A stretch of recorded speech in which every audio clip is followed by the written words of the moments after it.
First of all, I want to thank you for inviting me into your beautiful home. I have to say that the furniture could use a little of an uplift, but you are a gracious host. You always have been, and I wanted to make sure that I was here when you found out what was coming next, Jimbo. Now, you got me fair and square.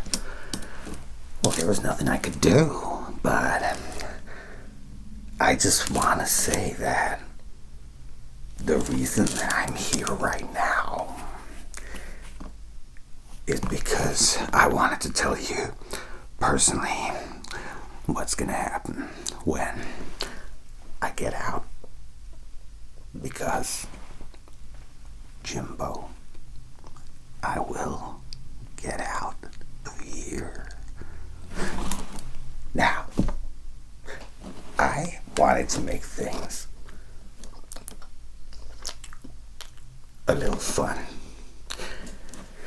Sitting in this cell can get a little boring, don't you think?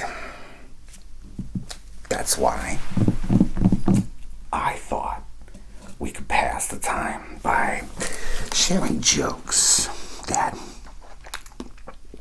we both like. What do you say, Jim? For old time's sake. What's a little giggle between two friends? Huh, Jim? I know you're watching, Jim, so there's no need to be coy. Why don't you come down here and join me, Jim? I'd really appreciate the company.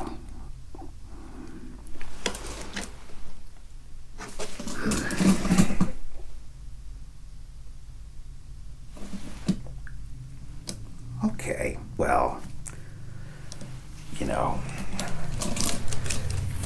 humor doesn't have to be a two-way street. I suppose I could tell you some of my favorite jokes, and when I next see you, you could tell me some of yours. How does that sound, Jimbo? Hello? Hello, hello, hello, hello. Can you hear me, Jimbo?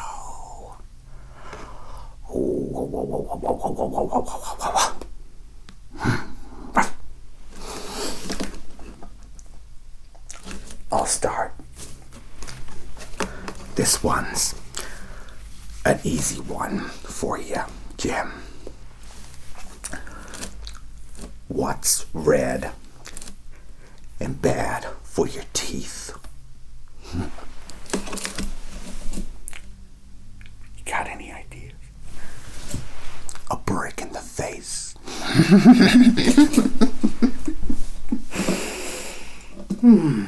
That one's not so good, really, but you have to set the tone of any comedy routine by starting with a joke or a gag that tests the audience's receptiveness to your individual style of humor. But Jim, you know all about that. As commissioner of the Gotham City Police Department, you're used to doing a stand-up routine at every press conference that you attend. Anyway, let's try another one. Okay, let me think. Favorite jokes. Try this one for size, Jimbo. Why can't orphans play baseball?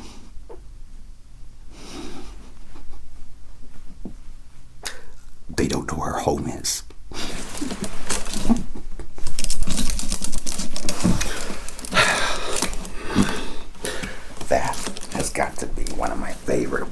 do you think, Jimbo? I expect you had a little guilty giggle to that one wherever you're sat right now. And don't get me wrong, guilty giggles are the best kind of giggles, don't you think, Jimbo?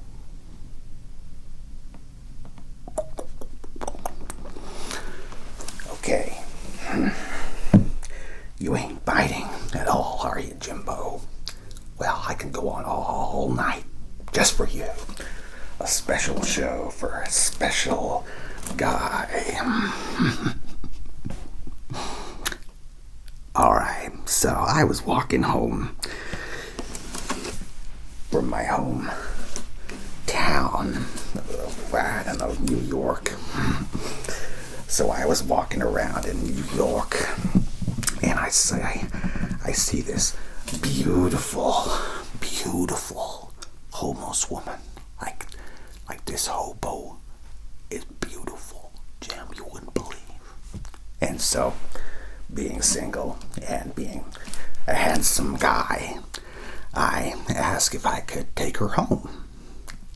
Now she smiled back at me, a big beaming smile, and said yes. Now, the expression on her face soon changed when I walked off with her cardboard box. Take your home. Maybe that one's a little too cerebral for you boys in blue. You don't always understand these jokes, but never mind. How about another one? And this one is just for you. Just for you, Jimbo. 2 pigs. I'm sorry. 2 police. 2 boys in blue. 2 fuzz. 2 I can't think of patties. There we go. The Irish. 2 police officers are responding to a call. And this is a classic joke, Jim. I forbid you not to laugh at this one, but you're not a very humorous guy, are you? Anyway, so 2 policemen respond to the call. They arrive at the call when the partner, all of a sudden, for no reason, collapses. Anyway, so one of the policemen calls into the radio for support, and he shouts down the phone, the caller, not radio, "What should I do? What should I do? I don't know what to do." And the operator says, "Relax, I can help. Don't worry about a thing. First, let's make sure that he's dead." There's silence, and then there's a loud gunshot. The officer gets back on the phone and says, "Okay, now what?"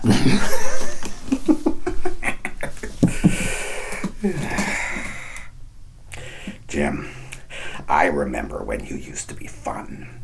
I remember when you used to laugh at my jokes. Now I'm lucky if I even get a crooked smile from you. Well, what's the last thing to go through your head when someone's pointing a .38 caliber revolver at it? A bullet.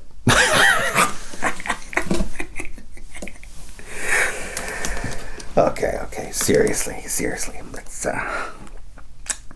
let's change it up a little bit. Get a bit more humor for you guys. So, I was driving home after a long day of eating, buying nice things for my wife. I even bought a little tuxedo for my dog. So I bought these things, and I'm driving home on my own, and there's a hitchhiker hitching. So I pick him up, and he said, "Thanks, but why were you so quick to pick me up? I could be a serial killer." And I say, "Well, the chances of having 2 serial killers in one car are nearly impossible.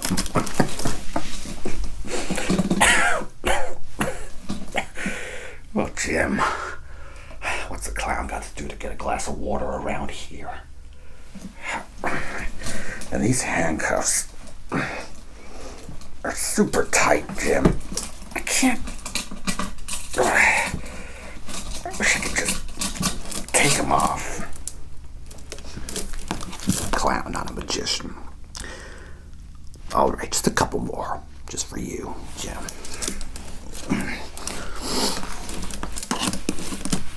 So, there's a man on death row. He asks the guard, what's life after death like? And the guard says, I don't know, but the bit before it might be a bit of a shock. Okay. Well, there's my favorite joke of all time, but I don't know, Jim. I don't know if you'll like it, really. It's not really your kind of humor.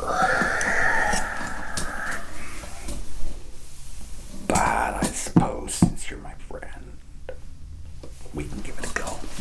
What do you say? That's my Jimbo. See, there were these 2 guys, and they live in a lunatic asylum, okay? And one night they decide that they don't like living in an asylum anymore. And so they decide they're going to escape. So they get up onto the roof, and there, just across this narrow gap, they see the rooftops of the town stretching out away into the moonlight, stretching away to freedom. Jim. Freedom. Now, the first guy, he jumps right across with no problem at all. But his friend didn't dare make the leap. You see, he's afraid of falling. So then the first guy, he has an idea. He says, hey, I have my flashlight with me, so I'll shine it across the gap between buildings. You can walk along the beam and join me. But the second guy just shakes his head. He says, well, what do you think I am? Crazy? You just turn it off when I was halfway across.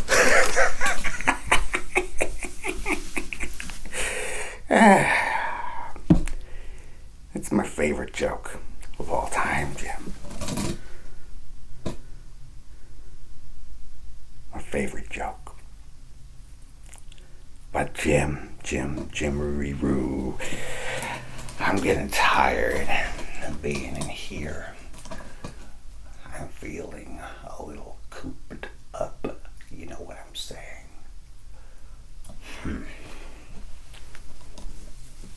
Well,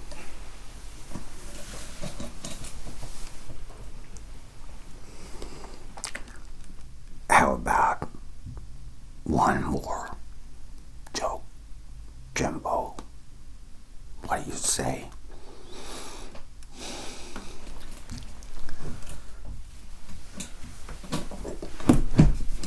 These chains, Jimbo, they cut into my hands, into my wrists.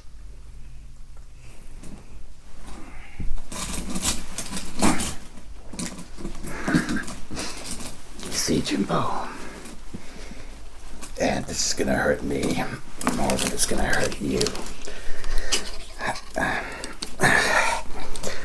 I snuck a little treat in here for me.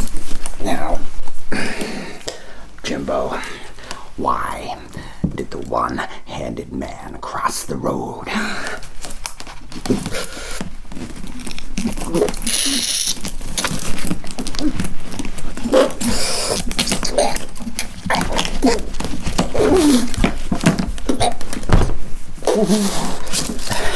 to get to the other side.